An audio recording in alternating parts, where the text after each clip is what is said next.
alam mo gaano nga ako natutuwa ako. Alam mo kung bakit? Naturingan pang Tarlac City. Yan, Tarlac City. Ha? Ang daming illegal. Sa totoo lang. Tarlac hanggang Pangasinan? Hanggang Pangasinan. Ang dami dyan. Ha? Pati po si Jesse Domingo ng barangay captain ng Ungot, Tarlac City, malakas po ang saklaan. Nakita mo, pati si barangay. Sige lang. May quarry pa. May quarry pa. Oh. Si Kapitan may quarry. Alam kaya ng DNR na merong quarry si Kapitan? Diba? Ano kaya kinukwari niyan? Gold? Ha? Gold? Hindi. Inahati yung bundok.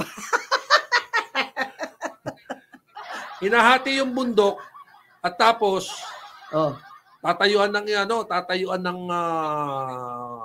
mga subdivision. Kung hindi naman, magkakras sila ng yung mga binebentang mga mga gravel. Ayun.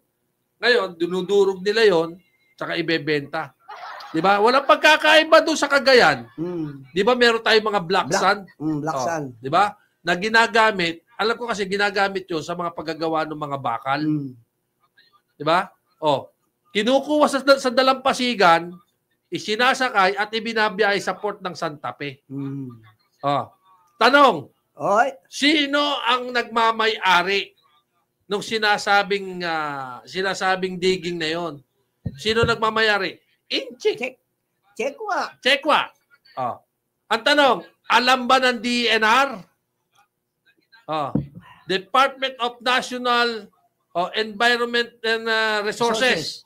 Sarado mga bibig sa katenga eh. Kaya sana, kung wag nang extend, Chairman.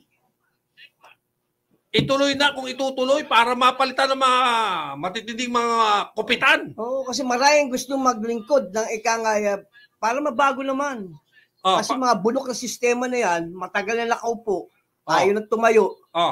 Ang ginagawa, imbis sa programa, pera-pera muna. Di ba? Live from Quezon City, Philippines. Your news, current affairs, and public service channel, Margo TV Philippines, live